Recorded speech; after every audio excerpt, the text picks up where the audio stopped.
Welcome to the Mull vodcast. My name is Suhan. I'm John. I'm Naz.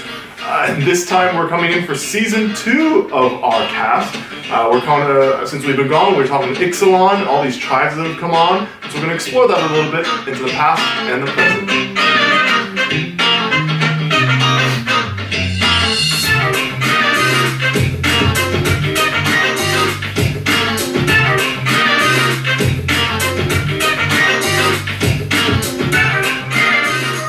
Mull is Australia's third best Magic the Gathering podcast, now at vodcast. A big welcome to all of our listeners on YouTube, of which I hope there are many. We're going to start, as we always do, with our segment, Whispers of the News. So first item on the news is Magic Arena. So who here heard about any information about Magic Arena in the last month or so? I think we all did. But what I can tell you about it is it's a free-to-play new online game by Wizards of the Coast set in the Magic the Gathering universe. It has all of the things you can do in paper Magic. There's no restrictions. You can have a simple mode, a hard mode, and it's very similar to a very popular game called Hearthstone. So it looks nice. It's able to be watched if you want to do esports, and it's very user-friendly because you can turn the rules to simple, so you can just play in a very simple way. Can you explain that? What do you know anything about the simple mode? So I've heard a little bit. There was some interviews on the Limited Resources podcast because one of the development team leads was one of the former casters. We asked them to come for us as well, that they couldn't make it, unfortunately. Well, we really tried. Yeah, we tried.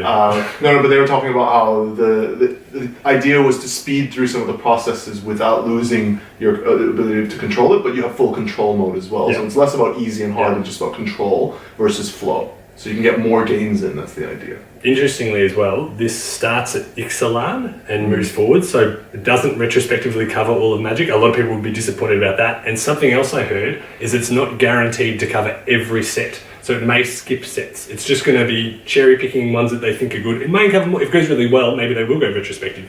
But I think it's going to be pretty fun. A lot of people are going to enjoy it, but it doesn't replace Magic the Gathering Online. Yeah. So it's going to be missing some iconic cards, you would think.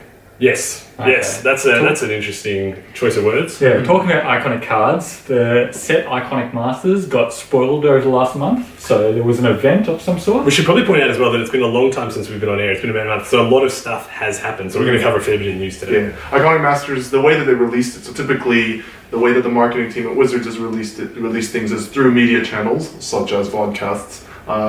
They get spoilers released out so they can release it to their appropriate listener or viewer base. This time around, they did none of that. They kept all of that concealed. And what they did was they just invited a whole bunch of people to do one big draft event, and then they were tweeting, they were releasing stuff on the fly. And so it was very exciting to see what kind of reprints from old things would show up. I wonder if they're a bit scared of the post-Ixalan leaks and they're trying to do things a little bit differently. Maybe so. Yeah. Luckily, I don't think there were any brand new cards. There were reprints, so it's from the majority. Any reprints you guys were excited about? For me, there's Grave of the Burn Willows, a card I like. That you haven't bought yet? I have bought it now, but I think it getting spoiled brought the price down, so that was nice for me. What about yourself, Mike? Bring the prices down. So I'm pretty disappointed about the set release for selfish reasons. I don't have that many rares. I've got a few that were worth a lot of money that I was really hoping to trade for something I need. Please. So the three big ones were Cryptic Commands, I got a few of them. Ancestral Visions, I got a few of them. And I recently bought some Glimpse, the Unthinkables. For your Milton 3 and these are all of my most expensive cards. And I think the Ancestral Visions went from $100 to like 30 or something. And it's not even out yet. So I'm pretty devastated. You know what? It'll creep back up. I think you should just hold it. I don't even want to talk about it. Okay, alright. On a positive note, I'd like to talk about something positive from Iconic Masters. Talking about cool cards, there's a cycle of dragons from Kamigawa, which are all really exciting cards. Yosei the Morningstar being one of them, and they all got reprinted. They're the same cards, but the art is awesome. They look great, especially Yosei. They're really cool cards. Yeah, no, they did look really good. Some of the art, Ancestral Vision, incidentally, the print looks pretty cool as well. Yeah. To be fair, it's better than mine. But I think Thoughtseize got reprinted as well. John, you got reprinted in the same art as its original. Yeah, which is nice for me because I'm trying to obtain foil Thoughtseizes, and the original print was $500 or something. Mr. Moneybags. I don't want that. print. But anyway, Ether Vial's out. Some of the big money cards, I think they've leveled things out. You were talking about Magus of the Moon coming out. I should point out as well, generally this is a great thing because it makes a lot of cards more accessible to people. And while I'm upset, it's okay because more people can use them. Going back to Magus of the Moon, there has been some other news and a rule change that has happened. So basically it involves things like Blood Moon that have replacement effects or layer effects, humility. So now, these days, when cards come into play or enter the battlefield, they used to have their effect happen, or as they came in, so things like Dark Depths, if they came in under a Blood Moon, they would have 10 Ice Age counters, or Ice counters, whatever it's called. Now, with the new rules, they have 0 counters. Obviously it doesn't trigger because there's a Blood Moon or a Magus of the Moon, but it does affect it, where Magus of the Moon is now a lot worse against Dark Depths decks, because they'll come in, they'll play the Dark Depths, then they'll Punishing Fire or something, probably Punishing Fire. The Magus of the Moon, they get a free 20/20. So pretty big rule change. Well, not big rule change, but interesting one. Especially for Legacy. Yeah. Which should be interesting. On the other side, the Blood Moon effects and Humility effects are generally way better against most other things. Just the Dark Depths interaction. Okay, fair enough. And I know we said there was a fair bit of news, but to keep it tight, we had we did have the release, as we talked about. Ixalan is out. It's almost completely out, but the pre-releases have happened. Sadly, me, the limited player of the group, has done very little except for the pre-release at this stage. I haven't been drafting on MTGO. To be fair, it only came out last Friday, right? This is true, but usually I'm all over it because I want to get in with all the other noobs so I can stomp somebody because I'm getting smashed out later by the more experienced drafters. But I think I've been a little bit hesitant about it. But let's talk about pre-release really briefly. How did we go? He asks because he knows he did much better than I did. I went 1-3. He went 3-1. My brother went 0-4. So I went to work. He went to work. But I had a great time. I think the tribal theme was a lot of fun, which is something we're going to talk about later. And I just thought it was really good. How did you find the tribal Suhan? The tribal elements. The tribal elements are worth fantastic. keeping in your tribal deck? It's fine. My fellow colleagues are asking me to move on to what we have now dubbed the Mulligan, which is our main segment. What we're going to do is we're going to draw some cards off of the deck that we have here, and we're going to pick out to see what topics we have drawn at this stage. And our first topic and the first grip is a Kefnet Tribal Ibis deck. Yes, keep that one. I've been working on this deck for months. I really want to talk about it. That's an immediate Mulligan. Snap Mull. Snap Mull, bro. You got no gas in that deck. This is all land. It's tragic lesson all over again. We're gonna lose all our viewership in like 2 seconds. Roll to 4. We got an entire historical study on the superiority of goblins in Legacy. No, I'm an elf player. I think that's a safe mull. Sorry, it's a bit of a salty move, but that's a pretty safe mull. All right, one little shuffle, and then I have a good feeling about the next one. Mulling to 3. Can I cut? Just kidding. No thanks. And it will be a tribal exploration into the past and present. Well, that sounds like a reasonable topic. That seems like a very reasonable Okay, topic. If you look over here, like this away, we're gonna start working with this deck right here. I prefer Kefnet, but I'll settle. Okay. Well, I haven't been playing as much as you guys in terms of the history of it. So tell me a little bit about tribes. What are they? Can you just talk about them for people who might be new to the idea? So tribes in Magic are a subtype of cards. So mostly creature cards, but there are some other cards that have tribal effects, or they're called tribal cards. So you see it in the middle of the card, it's next to creature, enchantment, whatever it is, and it's past the dash subtype card. Tribes are all either a species, so like a dog, or a cat, or a human, or a role. They're called hounds. Oh, hounds, sorry. No, there are dogs. Are they? I'm not sure. Anyway, or 230. we did our research. Or their roles, so a warrior, or a cook, or a rocket scientist. And that's kind of how that works. And they were invented by wizards for a specific purpose. They're designed because there are certain cards that work with certain tribes and give you a payoff for playing lots of one tribe. The main type of the cards have a special name called Lords. It's like a fan name. It's not an actual name. But it wasn't derived from Lord of Atlantis or something. Yes, it was derived from a card, but the Lords all make the cards of their type bigger. That's why they're Lord. They get +1/+1 or something like that. Yeah. Okay, fair enough. So tell me a little bit about when did these come out? Because if they've been there from the beginning, I think they have, right? So in the first set, Alpha, the only tribal cards were Lords like Lord of Atlantis was a merfolk. Actually, it wasn't even a merfolk back then. It was just a lord. That's right. But it gave other merfolks, or merfolks +1/+1, and that was the start of tribal in Magic. Because suddenly it gave you a benefit for making a deck packed full of merfolk. Yeah. Yeah, and that's the idea. But it wasn't until Onslaught that they really kicked off tribes. Actually, a bit before we had Rebels in Mercadian Mars or somewhere around there. But it was really Onslaught where they made tribal a big deal. Exploded. Yeah. And that was sort of when we first really sort of started playing pre-releases and that kind of stuff as well. Yeah. So for me, it's quite a sentiment. I'd say when we really got into Magic properly for the first time. Like we played in Urza's Saga and stuff. But it was a lot of fun. Yeah.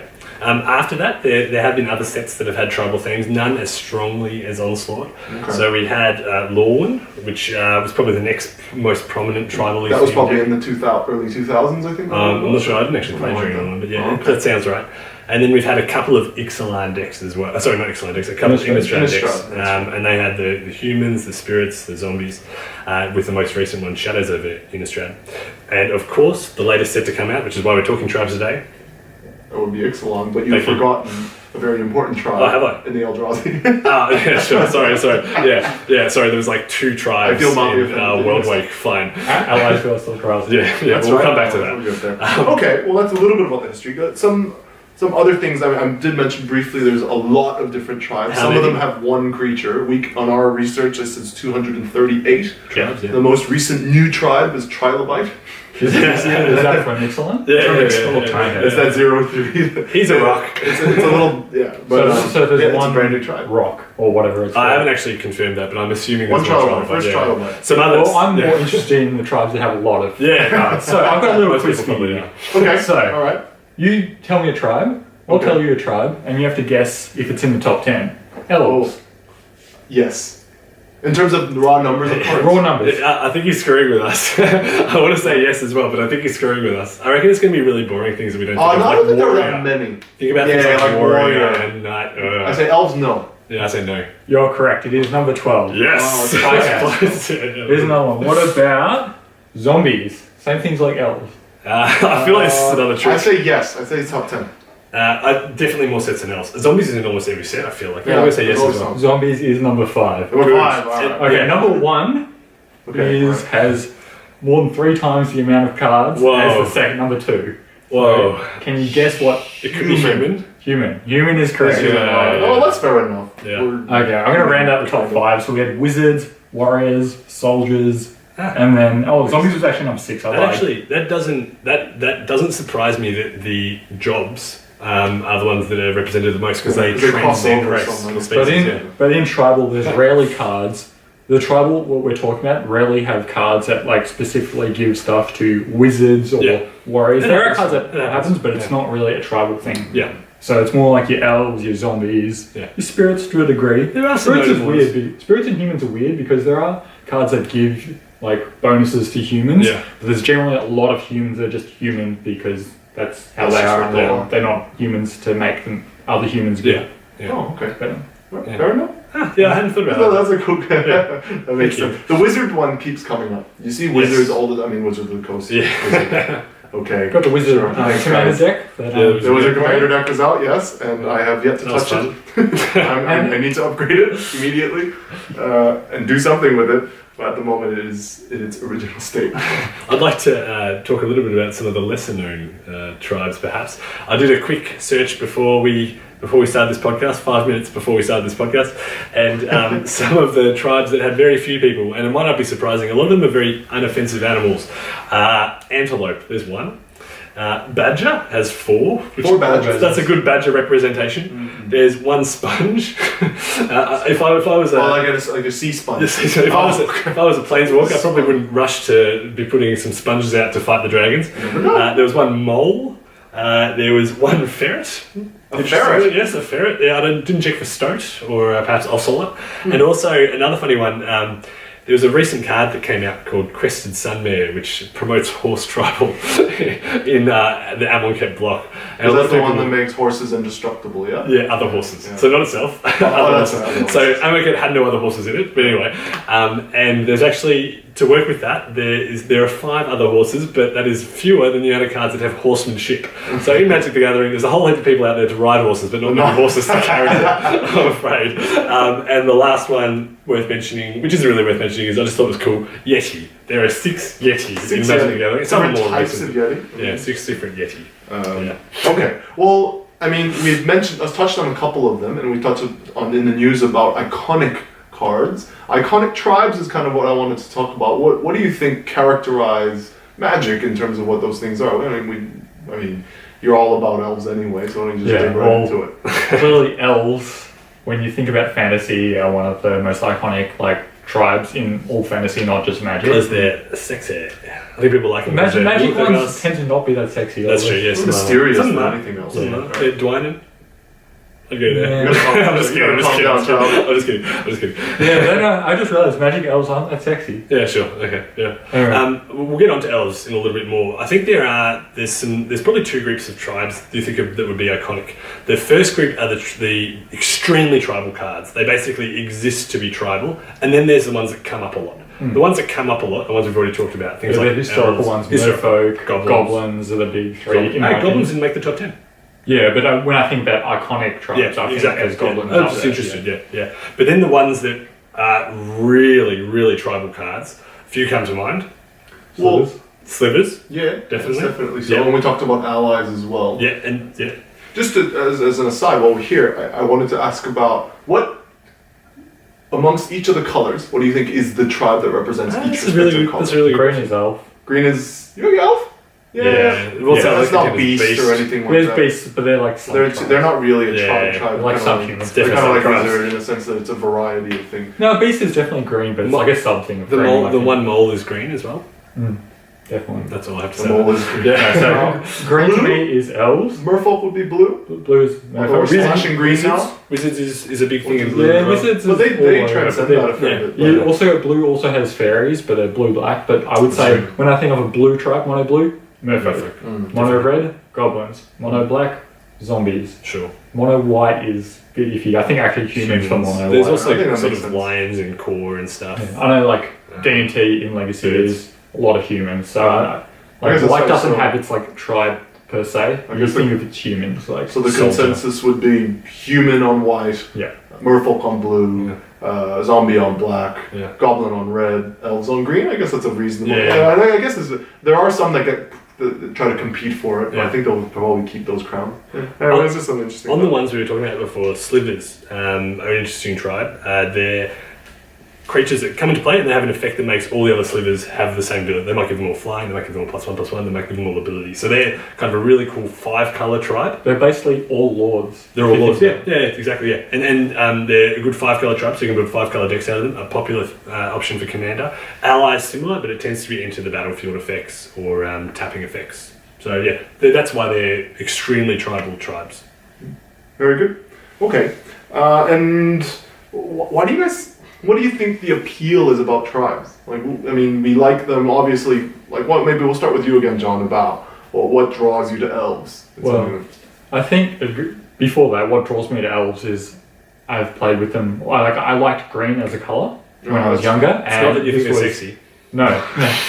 But I think I like green, and elves to me are what green is in Magic, in a sense. And I think it's very easy for people to latch on to things they like, and tribal, be able to say, oh, I like this tribe. It's very easy for players, new players, older players too, to latch on to. And that's why it's very popular, and that's why Wizards keeps going back to doing it, in my opinion. Interesting you say elves are green, and I agree, they make mana. But interestingly also, they're very small creatures, and green tends to have large creatures, so there is an element of elves that isn't that green. Yeah, there is. But I think, I don't know, I feel with the tribal aspect, it's very easy to just, playing Magic can be very confusing.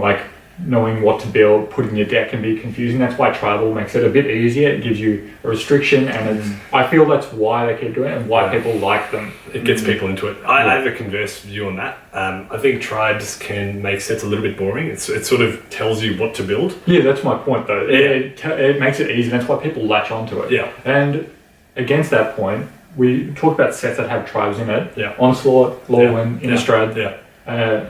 What was the other one?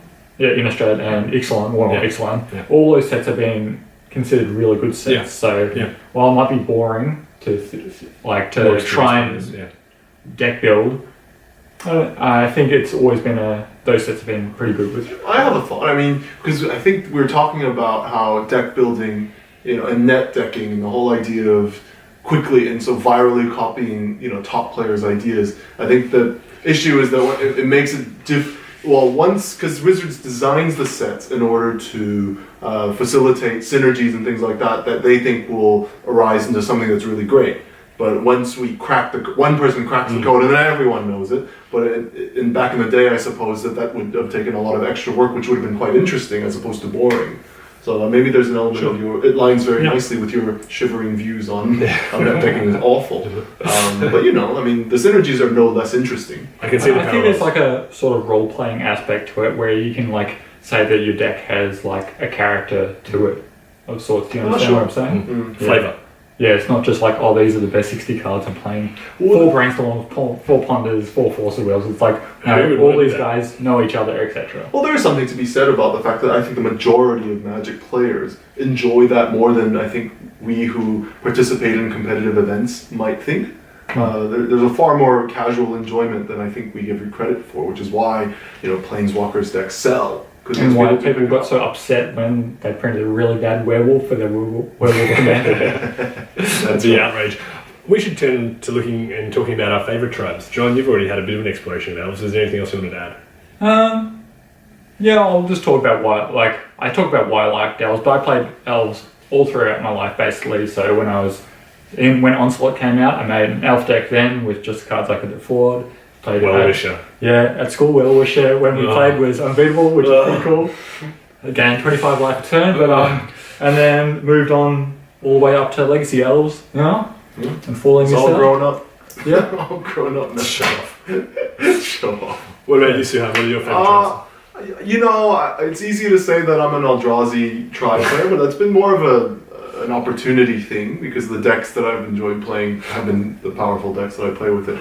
I love that your favourite tribe is like a soulless destroying force that has no humanity. Why are you attributing this just wants to eradicate and no colour. And no colour, yeah. No, in truth, the one tribe that's been really drawing my attention and I'm excited about it in the current standard is you guys have heard me talk about me wanting to play Merfolk before I got into Eldrazi Throne in Modern. Yeah. So now that Aetherwile is cheaper, I might actually just kind of ease my way in. Talking about being excited about Ixalan, I'm actually kind of interested in the dinosaurs, especially the green ones. Yeah, if we make more green dinosaurs, personality. I might do that. Probably go green red though, but maybe that's for another day. Green is very good. My favourite tribes are the ones that have flash, basically. So spirits and fairy fairies. time. Yeah. I never got to play with theories. I can't wait until another Lorwyn set comes out. I'll be all over that. But spirits was such a blast, and it's a shame it's left. There have been rumours and whispers that might be the case. So that might be I hope so. Right. They usually do them in 2s at least, right? In 2s, okay. Well, fingers crossed. Well, is it that time? I think it's that time. I think it's time. What is the deal with the John Avon Kickstarter? So, Matt, you haven't heard very much about this yet? No, please tell me about it. If people aren't familiar with Kickstarter is a crowdfunding kind of mechanism in which people can chip in money into... Oh, tell me more! into certain projects that content creators and artists and producers can put out product for their own benefit and for their own exposure and for the enjoyment of people who are interested in it. John Avon, on the other hand, I know a little bit less about. Dabble into it and I'll tell you about the actual project. So he's a pretty famous Magic artist, so he does the art for a lot of the cards, especially the lands, and a lot of people like to buy his basic lands. So there is a set coming out called Unhinged. We'll talk about it in a future episode, I think. But basically there is 5 full art lands, one of each basic type, and he's done all the art for it. And so what this Kickstarter is he is selling playmats. Well, not selling.